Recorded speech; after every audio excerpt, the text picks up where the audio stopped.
ආයුබෝවන් යථාර්ථවාදීව ලෝකයේ දෙස බලන්නට සත්‍ය සිදුවීම් සම්පීඩනයක පුවත් දිගහැරුම ශ්‍රත රූපවාහිනී 630 ප්‍රධාන ප්‍රවෘත්ති විකාශය සමගින් මම ලකිඳුනුවංග ප්‍රථමයෙන් සිරස්තල.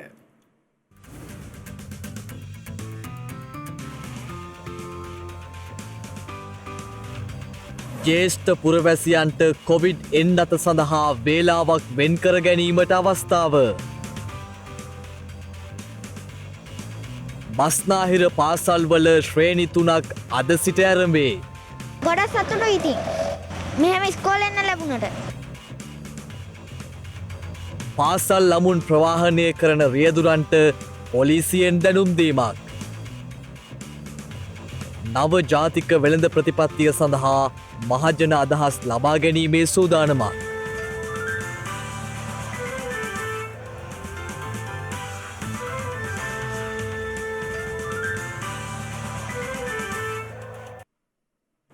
කොවිඩ් වෛරසයේ ව්‍යාප්තියත් සමග වසා දැමුණු බස්නාහිර පළාතේ පාසල්වල 5, 11 සහ 13 ශ්‍රේණිවල අධ්‍යයන කටයුතු අද ආරම්භ වුණා.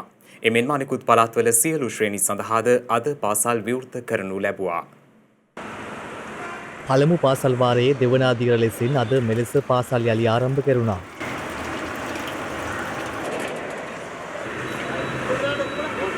කොවිඩ් වෛරස ව්‍යාප්තියත් සමග දිවයිනේ පාසල් පසුගිය වසරේ වසා දැමීමටයි අධ්‍යාපන බලධාරීන් පියවර ගත්තේ. පසුව සෞඛ්‍ය ආරක්ෂිතව පිටින් පිට දිවයිනේ පාසල් විවෘත කිරීමට කටයුතු කරනු ලැබුවා. ඒ අනුව බස්නාහිර පළාතේ පාසල් අද මෙලෙස විවෘත වන්නේ වසරකට ආසන්න කාලයක් වසා තැබීමෙන් පසුවයි. හොඳයි ඉස්කෝලේ ආරම්භ වෙච්ච එක ගැන මේ නිකන් ඉඳලා දැන් කාලයකට පස්සේ ඔන්ලයින් ක්‍රමේ අසාර්ථක ඇත්තටම කිව්වා. ගොඩක් සතුටුයි ඉතින්. මෙහෙම ඉස්කෝලේ යන්න ලැබුණට. ඇත්තටම හොඳයි අපි දැන් මේ අවුරුද්දේ A-level කරන්න ඉන්නේ. තාම එක ටර්ම් ටෙස්ට් එක ඉස්කෝලේ ලියලා තියෙන්නේ. ඒකින්ද මෙහෙම පටන් ගත්ත එක හොඳයි කියලා හිතෙනවා. බොහොම සතුටක් දැනෙනවා. පාසල් ආරම්භ වීම දරුවන්ට අධ්‍යාපන කටයුතු හොඳින් කරගෙන යාමට අවස්ථාව ලැබෙනවා. හොඳම වැඩක්. සෞඛ්‍ය මාර්ගෝපදේශයන්ට අනුව සෑම පාසලකම ගිලන් කාමරයක් සකස් කරන ලෙසට අධ්‍යාපන බලධාරීන් විදුහල්පතිවරයාට උපදෙස් ලබා දී තිබෙනවා. කෙසේ වෙතත් බස්නාහිර පළාතේ අනිකුත් ශ්‍රේණි සඳහා පාසල් ආරම්භ කරන්නේ අප්‍රේල් මාස 19 වනදායි. ඔකට මේ ඕගොල්ලෝ අවදානම් කලාපයකට ඇවිල්ලා තියෙන්නේ. නමුත් ඕගොල්ලෝගේ ශක්තියෙන් මේක ජය ගන්න පුළුවන්. දරුවන්ට ඉස්කෝලට එන්න කොට අනුගමනය කළ යුතු සියලුම සෞඛ්‍ය පිළිවෙත් සියල්ල සූදානම් කරලා තිබෙන්නේ. එතකොට කිසිම ගැටලුවක් නැතුව දරුවෝ බයකින් සැකයකින් තොරව පාසලට එවන එක තමයි දෙමාපියන්ගේ වගකීම වෙන්නේ. ඒ නිසා කාරුණිකව ඉල්ලා සිටිනවා සියලුම දෙමාපියන්ගෙන් දරුවන්ගෙන් මේ දෙවනි අධීරිය දින 19ක් විතර කාලයක් තිබෙන්නේ නිවාඩු ලබා දීමට. ඉතින් මේ දින කීපය සියලු දෙනාටම බොහොම කාරුණිකව ආරාධනා කරනවා ඉස්කෝලට ඇවිල්ලා තමන්ගේ අධ්‍යාපන කටයුතු සතුටින් කරගෙන යන්න කියලා. අධ්‍යාපන අමාත්‍ය මහාචාර්ය ජී.එල්. පේරස් මහතා සිසුන්ගෙන් ඉල්ලා සිටින්නේ මෙම අවස්ථාව ප්‍රයෝජනයටගෙන පාසල වෙත පැමිණෙන ලෙසයි. පාසල් ළමුන් ප්‍රවාහනයේදී නිරෝධායන සහ සෞඛ්‍ය උපදෙස් සඳහා ප්‍රමුඛතාවයේදී කටයුතු කරන මෙන් පොලිසිය රියදුරන්ගෙන් ඉල්ලීමක් කරනවා. ඒ අනුව පොලිස් මාධ්‍ය ප්‍රකාශක නියෝජ්‍ය පොලිස්පති අජිත් රෝහණ මහතා සඳහන් කළේ පාසල් දරුවන් ප්‍රවාහනය කිරීමේදී නිසි සෞඛ්‍ය මාර්ගෝපදේශ අනුගමනය නොකරන රියදුරන්ට එරෙහිව දැඩිව නීතිය ක්‍රියාත්මක කරන බවයි.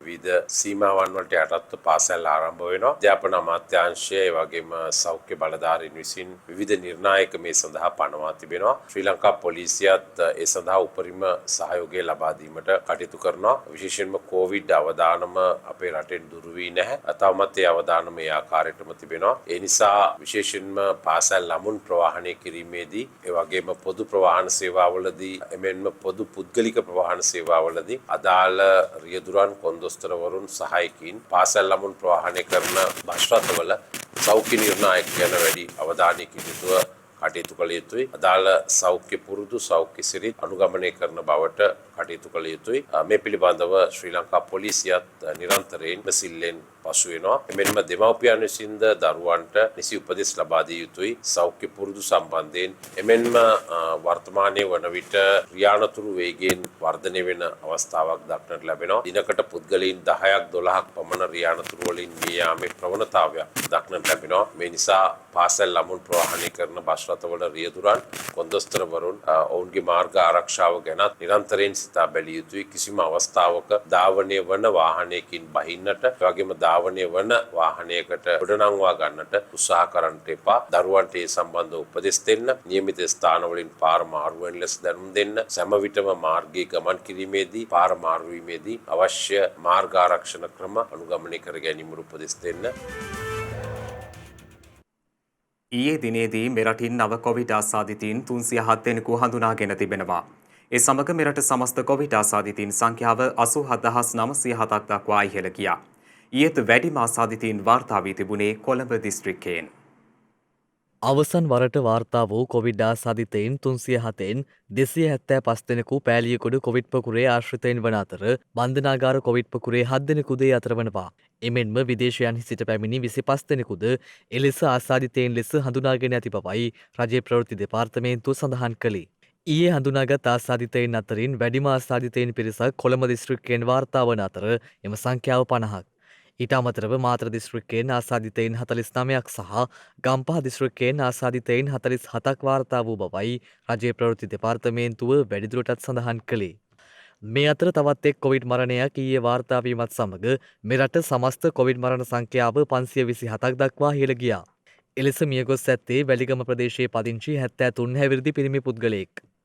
මේ අතර කොළඹ මහනගර සභා සීමාවේ පදිංචි වයස අවුරුදු 60ට වැඩි ජ්‍යෙෂ්ඨ පුරවැසියන්ට කොවිඩ් එන්නත් ලබා ගැනීම සඳහා පහසු වේලාවක් ස්වයංක්‍රීයව නොමිලේ වෙන් කරවා ගැනීමට අවශ්‍ය පහසුකම් සලසා දී තිබෙනවා. ඒ අනුව www.colombo.mc.gov.lk හෝ e-channeling.com වෙබ් අඩවියට හෝ e-channeling ජංගම යෙදුම මගින් වේලාවක් ස්වයංක්‍රීයව වෙන් කර ගැනීමට අවස්ථාව පවතින බවයි කොළඹ මහනගර සභාවේ නාගරික කොමසාරිස්වරිය දැනුම් දෙන්නේ. මේ අතර වෙළඳ කලාපවල ආයතන ගණනාවක මේ වන විට කොවිඩ් පොකුරු නිර්මාණය වෙමින් පවතින බව වෙළඳ කලාප සේවකයින්ගේ ජාතික මධ්‍යස්ථානයේ කැඳවුම්කරු ගාමිණී රත්නායක මහතා පවසනවා. ඒ මහතා පෙන්වා දෙන්නේ සේවක සේවිකාවන්ගේ සෞඛ්‍ය ආරක්ෂාව නොසලකා ආයතන පරිපාලනය විසින් සිය ඉලක්ක සපුරා ගැනීමට පමණක් අවධානය යොමු කර ඇති බවයි. ඊයේ දිනේද කටුනායක නිදහස් වෙළඳ කලාපයේ කොවිඩ් ආසාදිතයින් 31 දෙනෙකු හඳුනාගෙන තිබෙනවා. ඒ අනුව පසුගිය දින 3ක කාලය තුළ පමණක් ආසාදිතයින් 100 දෙනෙකු එම වෙළඳ කලාපයෙන් වාර්තා වී ඇති බවයි දැක්වෙන්නේ. මේ අතර වවුනියාවේ ඇඟලුම් ආයතනයකින්ද කොවිඩ් ආසාදිතයින් 21 දෙනෙකු හඳුනාගෙන තිබෙනවා. 700කට ආසන්න පිරිසක් එහි සේවයේ නියුතු අතර ඔවුන් සියලු දෙනා PCR පරීක්ෂණ සඳහා යොමු කිරීම අවශ්‍ය බවයි සෞඛ්‍ය අංශ සඳහන් කළේ. මේ වන විට වෛරසය ආසාදිතව රෝහල්වල ප්‍රතිකාර ලබන සමස්ත පුද්ගලයන් සංඛ්‍යාව 2411ක් වන අතර වෛරසය ආසාදිතව සිට සුවය ලැබූ සමස්ත පුද්ගලයන් සංඛ්‍යාව දැක්වෙන්නේ 84969ක් ලෙසයි. පාසල් විවෘත වීම හා එළඹෙන උත්සව සමය හේතුවෙන් සංචරණය වැඩිවන නිසා ඒ පිළිබඳ දැඩි සැලකිල්ලක් දැක්විය යුතු බව රජයේ වෛද්‍ය නිලධාරීන්ගේ සංගමය අද ප්‍රකාශ කළා. අද දින සිට පාසල් වාරය පටන් ගත්තා. පාසල් වල තෝරාගත් පන්ති කීපයක් අධ්‍යාපන වාරය පටන් ගත්තා. අනිත් පැත්තෙන් ගත්තාම ඉදිරියේදී රටේ තියෙන ලොකුම උත්සව සමය ලබන කාලය පැමිණෙනවා. ඊට පස්සේ තවත් කාරණයක් විශේෂිත කාරණයක් තමයි මේ වෙන විට මේ බොහෝ කාර්යාල සේවාවල් යථා තත්ත්වයට පත් වෙලා සාමාන්‍යකරණය වෙමින් පවතිනවා. ඒ තුළ ප්‍රවාහනය පොදු ප්‍රවාහනය වගේම සංචරණ ක්‍රියාවලිය මේ වෙන විට වර්ධනය වෙලා තිබෙනවා අර පාලන කාලයට වඩා. ඊපස්සේ අනිත් පැත්තෙන් ගත්තාම රටවල් වලින් එන අයට මේ වෙන විට රට විවෘත කරලා තියෙනවා. ඒ නිසා සැලකිය යුතු ප්‍රමාණයක් රටට වෙනත් රටවල් වලින් ඇතුල් වෙමින් පවතිනවා. ඉතින් මෙන්න මේ වගේ විවිධ කාරණා ඔස්සේ විවිධ පැතිකඩ ඔස්සේ විමසලා බැලුවාම අර අපි කොවිඩ් පාලනය ගැන දැඩි ක්‍රියාවලියක් අනුගමනය කර රටක් වශයෙන් ඒ සඳහා සූදානම් කරලා එකට ගමන් කරපු කාලයට වඩා වෙනස් සිද්ධීන් මාලාවක් දැන් ආරම්භ වෙලා තියෙනවා. ඒවා යම් යම් හේතුන් මත විවිධ අවස්ථාවල ගත්තා වූ තීන්දුව తీරන. ඒ නිසා දැන් කාලය පැමිණ තිබෙනවා මේ සියල්ල එකට කැටි කරලා පුළුල් සමාලෝචනයක් කරන්න. එතකොට මේ කොරෝනා තත්ත්වය තුල පාසල් ළමුන්ට පාසල් පටන් ගන්න තිබීම ඒගොල්ලන්ට අලුත් අත්දැකීමක් වෙලා තියෙනවා. කොරෝනා පාලන තත්ත්වය තුළ තමුන් කෙසේද අධ්‍යාපන ක්‍රමවේදය පවත්වාගෙන යන්නේ. ගුරුවරුන්ට ගැටලුවක් පන්නගෙනවා කොරෝනා තත්ත්වයෙන් ළමුන්ව ආරක්ෂා කරන ගමන් කොහොමද මේ අධ්‍යයන කටයුතු ළමයින් තුළට ලබා දිය යුත්තේ. ඉතින් මේක අලුත් තත්ත්වයක්.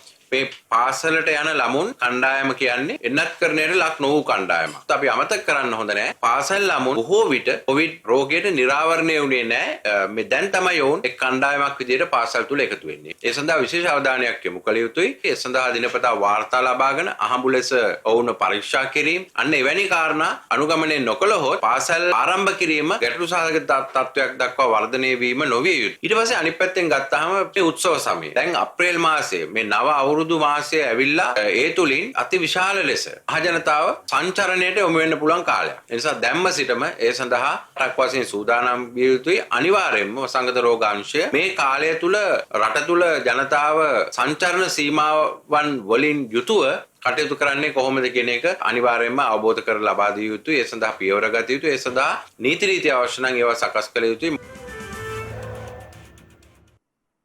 ශිෂ්‍යත්ව විභාගයේ කඩයිම් ලකුණු ඉහළ දැමීමේ ගැටලුව සම්බන්ධව ඉදිරි දින කිහිපයේදී අග්‍රාමාත්‍යවරයා සමග සාකච්ඡාවක් ලබා දෙන බවට අග්‍රාමාත්‍ය කාර්යාලයෙන් ලිඛිත දැනුම් දීමක් සිදු කළ බව පාසල් සුරකීමේ ජනතා ව්‍යාපාරය පවසනවා. ඒ අද විරෝධතා පාගමනකින් අනතුරුව පැවති සාකච්ඡාවකදී ශිෂ්‍යත්ව විභාගයේ කඩයිම් ලකුණු ඉහළ දැමීම හේතුවෙන් පසුගිය කාලය පුරාම ඒ සඳහා විවිධ විරෝධතා පැවැත්වුණා. ඒ අනුව අසාධාරණයට ලක් වූ බව පැවසෙන සිසුන් හා ඔවුන්ගේ දෙමාපියන් පිරිසක් අද කොළඹදී විරෝධතා පාගමනක් පැවැත්වුවා. ඒ සඳහා පාසල් සුරැකීමේ ජනතා ව්‍යාපාරයේද එක්ව සිටියා. කොළඹ විහාර මහදේවී උද්‍යානයේ අසලින් නැරඹී එම පාගමන අග්‍රාමාත්‍ය ලේකම් කාර්යාලය දක්වා පැමිණියා. පසුව ඔවුන් සාකච්ඡාවක් සඳහා රලියගහ මන්දිරය වෙත කැඳවාගෙන යනු ලැබුවා. අග්‍රාමාත්‍ය අතිරේක ලේකම් එම්.ඒ. වීරසිංහ මහතා ඇතුළු නිලධාරීන් සමග එහි පැවති සාකච්ඡාවේදී අදාළ ගැටලුව සම්බන්ධයෙන් අග්‍රාමාත්‍යවරයා සමග සාකච්ඡාවක් ලබා දෙන බවට ලිඛිත දැනුම් දීමක් සිදු කර තිබෙනවා. දරුවන්ගේ සහ දෙමව්පියන්ගේ විශාල ඉල්ලීමක් තිබුණා. අගමැතිතුමා මේ දුක තේරුම් අරගෙන අපිට විසඳුමක් දෙයි. ඒ නිසා අපි අගමැතිතුමාව මුණ ගැහෙමු කියලා ඒ අනුව තමයි අද දවසේ අපි මේ දෙමව්පියෝ සහ දරුවෝ එක්ක අගමැති කාර්යාලය දක්වා පාගමනින් ගිහින් මේ දුක කියන්න ඉදිරිපත් වෙලා තියෙන්නේ. දේශීය ඇඟලුම් ක්ෂේත්‍රයේ ප්‍රවර්ධනය උදෙසා සැලසුම් සහගත වැඩපිළිවෙලක් ක්‍රියාත්මක කිරීමට රජය සූදානම් බව ජනාධිපති ගෝඨාභය රාජපක්ෂ මහතා පවසනවා. ඒකාබද්ධ ඇඟලුම් සංගම් සංසදය සමග අද පැවති සාකච්ඡාවකදී ජනාධිපතිවරයා මේ බව සඳහන් කළේ. ජනාධිපතිවරයා මෙහිදී අවධාරණය කළේ ශ්‍රී ලංකාව ඉතා උසස් තත්ත්වයේ ඇඟලුම් සඳහා ලෝක පූජිත සන්නාමයක් බවට පත් කිරීමේ හැකියාවද ලැබී ඇති බැවින් දේශීය ඇඟලුම් ක්ෂේත්‍රයේ නව පිබිදීමක් ඇති කිරීමෙන් විශාල විදේශ විනිමයක් උපයාගත හැකි බවයි. මෙහිදී ව්‍යාපාරිකයන් ජනාධිපතිතුමා හමුවේ සඳහන් කළේ මෙම වර්ෂයේ අපේක්ෂිත ඉලක්කය වන ඩොලර් බිලියන 5.1 ඉලක්කය සපුරාලීමට කැපවීමෙන් කටයුතු කරන බවයි. සෞඛ්‍ය නිර්දේශ නිසා ශේත්‍රයේ ඉදිරි ගමනට එල්ලවී ඇති අභියෝග පිළිබඳවද ව්‍යාපාරිකයෝ මෙහිදී පැහැදිලි කළ අතර රටේ පොදු සෞඛ්‍ය තත්ත්වයට බලපෑමක් නොවන අයුරින් ඇඟලුම් ශේත්‍රයට අදාළ යම් සෞඛ්‍ය නිර්දේශ ලිහිල් කිරීමට ඇති හැකියාව සොයා බැලීමටද මෙහිදී යෝජනා කෙරුණා. ශ්‍රේෂ්ඨයේ මානව සම්පත් හිඟය පිළිබඳවද මෙහිදී අවධානය යොමු අතර ගුණාත්මක හා සුරක්ෂිත රැකිය අවස්ථා උදා කිරීම තුළින් ශේත්‍රයේ තරුණයන් ආකර්ෂණය කරගත හැකි බවද ජනාධිපතිතුමා මෙහිදී පෙන්වා දී තිබෙනවා. මෙහිදී ආයෝජකයාගේ වීසා කාල සීමාව දීර්ඝ කිරීම සහ වීසා ලබා දීමේදී ලිහිල් ප්‍රතිපත්තියක් අනුගමනය කිරීම පිළිබඳවද සාකච්ඡාවට බඳුන් වී තිබෙනවා. පිරිසිදු දියබිඳක් නොමැතිව වකුගඩු රෝගයෙන් පීඩා විඳින ජනතාව වෙනුවෙන් ශ්‍රද්ධා පිවිතුරු පැන් පූජා පුණ්‍ය ව්‍යාපෘතිය ක්‍රියාත්මකයි. ඒ යටතේ මේ වන විට බොහෝ පිරිසකට සෙත සැලසී ඇති අතර තවත් ජලපිරිපහදු මධ්‍යස්ථාන 6ක් ජනසතු කිරීම පසුගියදා සිදු කෙරුණා. ඒ තවත් එවැනිම පිරිසකට පිරිසිදු දියබිඳක අපේක්ෂාවන් මුදුන්පත් කරවමින්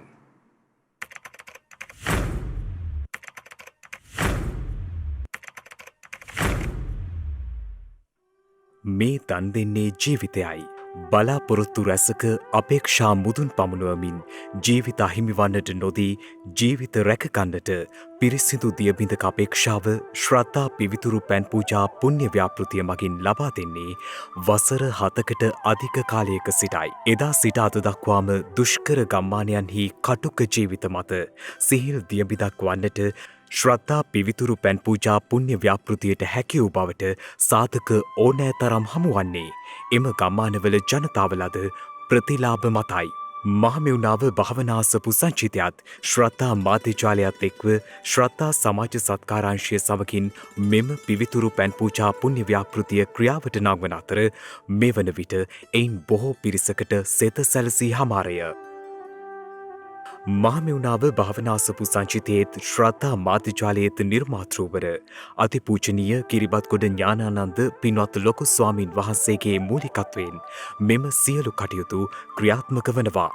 එලෙස ජීවිතය දන් දෙන පිවිතුරු පැන්පූජා පුණ්‍ය ව්‍යාපෘතිය මෙවර දිගහැරුණේ තවත් ගම්මාන 6ක් කේන්ද්‍ර කරගනිමින්. නව ජලපිරිපහදු මධ්‍යස්ථාන 6ක් ඒ යටතේ ජනසතු කරන්නට අපට හැකි වූයේ පවුල් 2000කට අධික පිරිසකට සෙත සලසමින්. ලක්ෂ 81කට අධික වියදම් දරමින් නිදි කළ මෙම ජලපිරිපහදු මධ්‍යස්ථාන මගින් හෙට දවසේදී බොහෝ පිරිසක් පිරිසිදු දියබිඳක් පානය කරන්නේ මුදලට ජලය ලබාගත් ගව් ගණන් දුර ජලය සොයා කිය අතීත කාල පරාසයට තිත තබමින්. එලෙස තවත් පිරිසකට සෙත සලසමින් පසුගියදා පැවති ශ්‍රද්ධා පිවිතුරු පැන්පූජා පුණ්‍ය ව්‍යාපෘතියේ ප්‍රධාන වැඩසටහන පැවැත්වුණේ අනුරාධපුර සිවිල් ආරක්ෂක බලකා මූලස්ථානයේදී.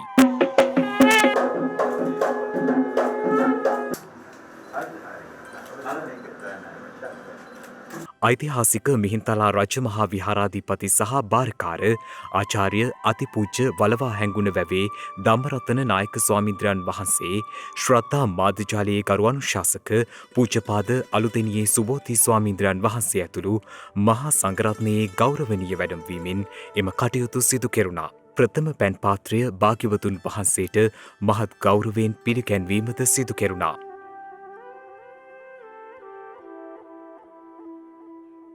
මේ උතුම් පුණ්‍ය ව්‍යාපෘතියට මේ වන විට මහමෙවුනාව භාවනා අසපු සංචිතයට සම්බන්ධ සදැහැති පිරිස, ඒ වගේම ශ්‍රද්ධා මාධ්‍යජාලයේ ඒ උතුම් සදහම් සේවාව ලබා ගන්න ශ්‍රද්ධා රූපවාහිනිය නරඹන ලක්විරු ගුවන්විදුලිය ශ්‍රවණය කරන සදැහැති පිරිස රුපියල් මිලියන 75කට අධික මුදලක් පරිත්‍යාග කරලා තිබෙනවා 2014 වර්ෂයේ ඉඳලා මේ දක්වාම. මේ වන විට පළාත් 5ක් ආවරණය වන ආකාරයට දිස්ත්‍රික්ක 9ක ජල පිරිපහදු මධ්‍යස්ථාන 62ක් ස්ථාපනය කරලා තියෙනවා. ඉතින් මේ 62කින්ම එක මධ්‍යස්ථානයකින් ගම්මාන ගණනාවක් ආවරණය වෙනවා. ඒ තුලින් ආවරණය වන ගම්මාන ප්‍රමාණය 200කට අධිකයි. 200කට අධික ගම්මානවල 50000කට අධික පවුල් ප්‍රමාණයක් සඳහා ඒ වගේම ඒ 50000කට අධික පවුල් ප්‍රමාණයක වාසය කරන ලක්ෂ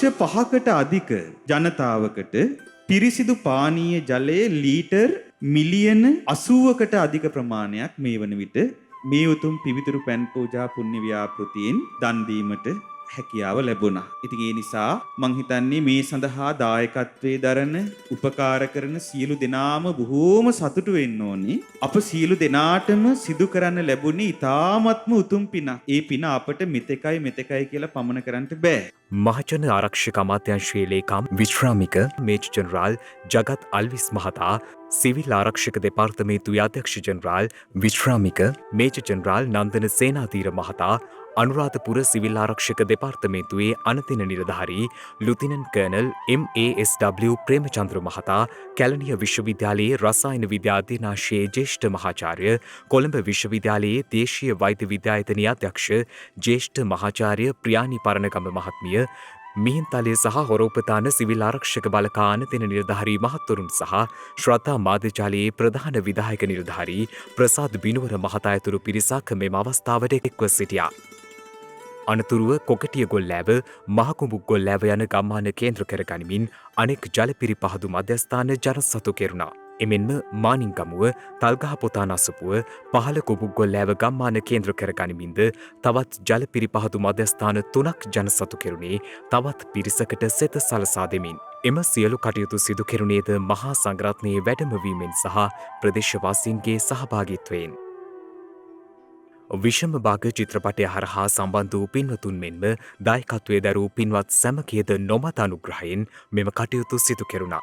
ශ්‍රද්ධා පිවිතුරු පැන් පූජා පුණ්‍ය ව්‍යාපෘතිය සිවිල් ආරක්ෂක දෙපාර්තමේන්තුවේ සහ කැලණිය විශ්වවිද්‍යාලයේ රසායන විද්‍යා අධ්‍යනාංශයේද සහාය ඇතිවයි ක්‍රියාත්මක වන්නේ. කාෂ්ඨක මාවත් මත ගෙන කිය ජීවිත මින් මතු සිහිල් මාවත් ඔස්සේ සිහිල් දියබිඳක අපේක්ෂාවේ යථාර්ථය මතින් පියමනිද්දී ශ්‍රද්ධා පිවිතුරු පැන් පූජා පුණ්‍ය ව්‍යාපෘතියට නිබඳ සවිය වූ සැමට එකී පින්පෙත් අනුමෝදන් වනු ඇති. හෙට දිනේදී වකුගඩු රෝගයෙන් පීඩා විඳින ජනතාව, ජලබිඳක් සොයන ජනතාව සියල්ලන්ම සිහිලැල් සැනසුම් ශ්‍රද්ධා පිවිතුරු පැන් පූජා පුණ්‍ය ව්‍යාපෘතියෙන් ලබනවා නම් අප සියල්ලන්ගේම පැතුම එය වනු ඇති.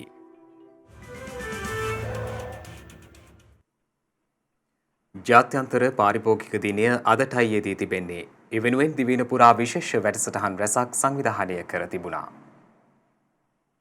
පාරිභෝගික අසාධාරණයන්ට එරෙහිව සටන් කිරීමට පාරිභෝගිකයාට හැකිවන පරිදි පාරිභෝගික අයිතිවාසිකම් සහ අවශ්‍යතා පිළිබඳව ගෝලීය දැනුවත් කිරීම සඳහා නම් කරන ලද අන්තර්ජාතික පාරිභෝගික අයිතිවාසිකම් දිනය අදයි. ඒ අනුව මෙම දිනයට සමගාමීව දිවයින පුරා විශේෂ ජංගම පාරිභෝගික දැනුවත් කිරීමේ වැඩසටහන් රැසක් පාරිභෝගික කටයුතු පිළිබඳ අධිකාරිය විසින් සංවිධානය කර තිබුණා. මෙම වසරේ පාරිභෝගික දින වැඩසටහනේ ප්‍රධාන තේමාව වූයේ යතුරුපැදිකරුවන්ගේ හිස් රැසුම්වල ප්‍රමිතිය පිළිබඳව ඔවුන් දැනුවත් කොට ඔවුන්ගේ අයිතිවාසිකම් ආරක්ෂා කර දීමයි. ඒ අනුව අද මහනුවර නගරය සහ ඒ අවට ප්‍රදේශ කිහිපයකම යතුරුපැදිවල ගමන් ගන්නා පුද්ගලයන් දැනුවත් කිරීමට මහනුවර දිස්ත්‍රික් පාරිභෝගික සේවා අංශය මගින් කටයුතු යොදා තිබුණා. මහනුවර දිස්ත්‍රික් ලේකම් චන්දන තෙන්නකෝන් මහතාගේ උපදෙස් මත ක්‍රියාත්මක කළ මෙම දැනුවත් කිරීමේ වැඩසටහන සඳහා පාරිභෝගික සේවා අධිකාරියේ මහනුවර දිස්ත්‍රික් ප්‍රධානී සමන්ත අතපත්තු මහතා ඇතුළු නිලධාරීන් පිරිසක්ද එක්ව සිටියා. එමෙන්ම මහනුවර සහ පේරාදිනය යන පොලිස් ස්ථානවල සහයෝගයද මෙම වැඩසටහනට ලබා දී තිබුණා. නව ජාතික වෙළඳ ප්‍රතිපත්තිය සඳහා මහජන අදහස් ලබා ගැනීම ඉදිරි සති කිහිපය තුළ සිදු කරන බව අමාත්‍ය බන්දුල ගුණවර්ධන මහතා පවසනවා. ඒ අනුව වෙළඳ කටයුතු පිළිබඳ අමාත්‍යංශීය උපදේශක කාරක සභාවේදී අමාත්‍ය බන්දුල ගුණවර්ධන මහතා සඳහන් කළේ ජාතික වෙළඳ ප්‍රතිපත්තිය සැකසීම වෙනුවෙන් විද්වත් කමිටුවක් පත් කර ඇති අතර එම කමිටු රැස්වීම සඳහා බණ්ඩාරනායක සම්මන්ත්‍රණ ශාලා පරිශ්‍රයේ වෙනම ස්ථානයක් වෙන් කර ඇති බවයි. එම විද්වත් කමිටුවේ සභාපති ධූරයට විශ්වවිද්‍යාල ප්‍රතිපාදන කොමිසමේ සභාපති මහාචාර්ය සම්පත් අමරතුංග මහතා පත් කර තිබෙනවා. එමෙන්ම සමූපකාර ශේෂ්ත්‍රයේ පවතින අඩුපාඩු මගහරවා ගැනීම සඳහාද සමූපකාර ප්‍රතිපත්තියක් සැකසෙන අතර එම කටයුතු කඩිනමින් අවසන් කරන ලෙසයි අමාත්‍යවරයා කාරක සභාවට දැනුම් දී ඇත්තේ. සතොස වෙළඳ සැල් අලුතින් ආරම්භ කිරීමේදී ශක්්‍යතා අධ්‍යයනයක් සිදු කිරීමේ අවශ්‍යතාවයද කාරක සභාවේදී මතුවී තිබෙනවා. සතොස තුළ දූෂණ සහ ක්‍රමිකතා සිදුවීම පුරුද්දක් ලෙස පවතින අතර සියලු වෙළඳ සැල් පරිගණක ගත කිරීම මගින් එම තත්ත්වය වෙනස් කළ හැකි බවද කාරක සභාවේදී සාකච්ඡා වී ඇති බවයි වාර්තා වන්නේ. සිදුව ඇති එම දූෂණ සහ ක්‍රමිකතා පිළිබඳව සෙවීමට අමාත්‍යංශ මට්ටමින් පරීක්ෂණයක් සිදු කරන ලෙසද කාරක සභාවේදී සාකච්ඡා වී තිබෙනවා. සමූපකාර තොග සංස්ථාව සඳහා භාණ්ඩ මිලදී ගැනීමේදී නිෂ්පාදකයින්ගෙන් සහ ඍජු අපනයනකරුවන්ගෙන් පමණක් ඒ සිදු කරන බව සඳහන් කළ අමාත්‍යවරයා සඳහන් කළේ එම ක්‍රමවේදය වර්තමානයේදී සාර්ථක වී ඇති බවයි. එමෙන්ම නව සතොස වෙළඳ සැල් 57ක් ආරම්භ කිරීම සඳහා ඉල්ලීම් ඉදිරිපත් වී ඇති අතර ඒ වෙනුවෙන් කටයුතු කරන බවයි කාරක සභාවේදී හෙළි වී ඇත්තේ. නව සතොස වෙළඳ සැල් ආරම්භ කිරීමේදී එකම ආකෘතියක් යටතේ සිදු කළ යුතු බවද කාරක සභාවේ අදහස වී තිබෙනවා. පුළුල් පරිසර වපසරියට පුළුල් ලෙස ආදරය කරන්නන් ඉතා අල්පයි. ඒ අතර මේ සත්වයාගේ ක්‍රියාදාමය පුළුල් වපසරියක් අපට විවර කරනවා. පරිසරය පුළුල් වපසරියක්. ඒත් බොහෝ මිනිසුන් මේ වපසරිය තුළ අවැසිතාවයන් ඉටු කරගන්නවා මිස පුළුල් ලෙස පරිසරයට ආදරය කරන්නේ නැහැ. ආදරය පුළුල් වපසරියක ව්‍යාප්ත කළ හැකිව තිබියදී එම ආදරය දිගහැරුණේ සීමාවකට පමණයි. සීමාවෙන් එහාට පරිසරයට ආදරය කර හැක්කේද අතොලොස්සකට පමණයි. පරිසරයට ආදරය කිරීම මිනිසුන්ට පමණක් සීමා නොවූවක්. එයට නිදසුන් සපයන්නේ මේ ඔරංගුටන් වර්ගයට අයත් සත්වයා විසින්. මිනිසුන්ගේ ක්‍රූර අමානුෂිකකම් මේ සත්වයාගේ බලපෑමෙන් නවත්වන්නට ඒ සත්වයා දරන වෑයම ඒක සුළුපටු නැහැ.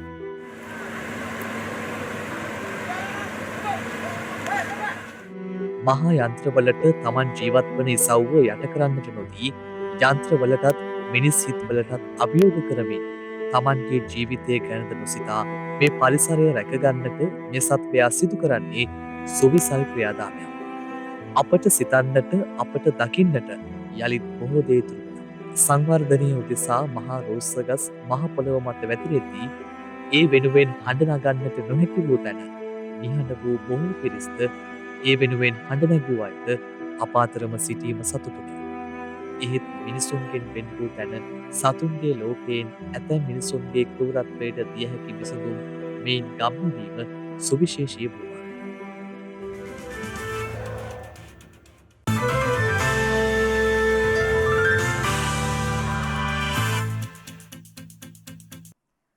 අවධානය විදෙස් පුවත් වෙත. මියන්මාරයේ හමුදා පාලනයට එරෙහිව ආරම්භ කර ඇති විරෝධතා රැල්ල අතරතුර ඊයේ දිනේ පමණක් ආරක්ෂක අංශ සිදු කළ වෙඩි තැබීම් වලින් 38 දෙනෙකු ජීවිතක්ෂයට පත්ව තිබෙනවා. යැන්ගුන් නගරයේ පැවති විරෝධතා අතරතුර ආරක්ෂකාංශ මෙම වෙඩි තැබීම සිදු කර ඇති අතර විරෝධතාකරුවන්ද මුගුරු සහ පිහිරැගෙන පැමිණ ඇති බවයි විදෙස් වාර්තා සඳහන් කළේ. එහිදී සිදු කළ වෙඩි තැබීම් වලිනුයි මෙලෙස විරෝධතාකරුවන් 38 දෙනෙකු මියගොස් ඇත්තේ.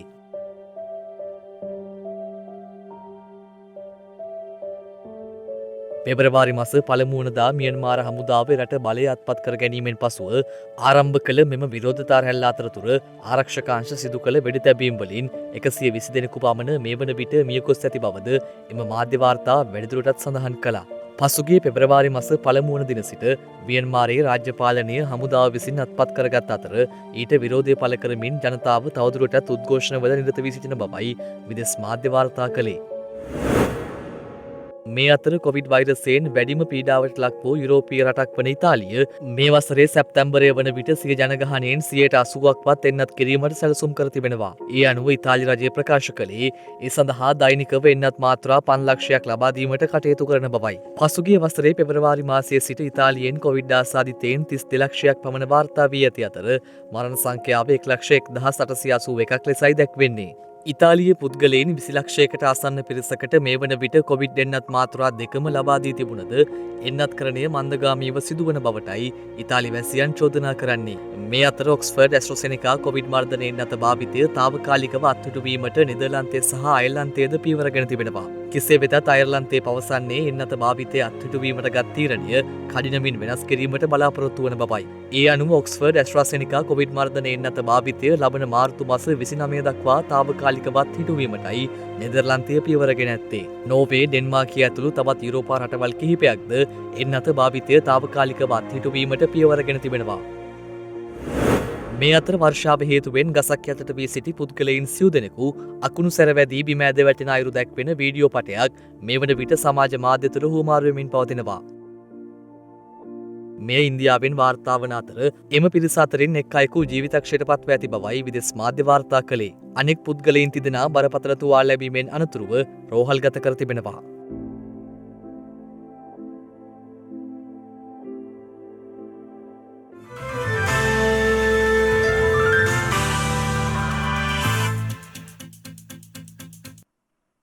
දිනක සටහන් නිමවන්නට මතෙන් හෙට දවසේ වැදගත්කම ගැනයි මේ අවධානය.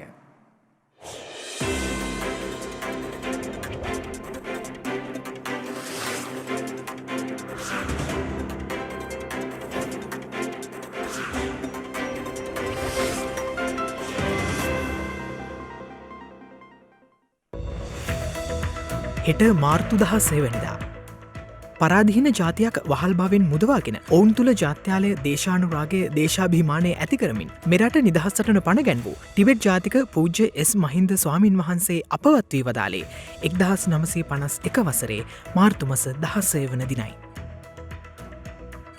හෝටන් තැන්න වනජීවි රක්ෂිතය ජාතික වනෝද්‍යානයක් ලෙස ප්‍රකාශයට පත් කළේ 1988 වසරේ මාර්තුමස 16 වන දිනයි. මිනිසුම් සහිත ජෙමිනි 8 අභ්‍යවකාශයානය ඇමරිකා එක්සත් ජනපදය විසින් අභ්‍යවකාශ ගත කර ඇත්තේ 1966 වසරේ මාර්තුමස 16 වන දිනයි.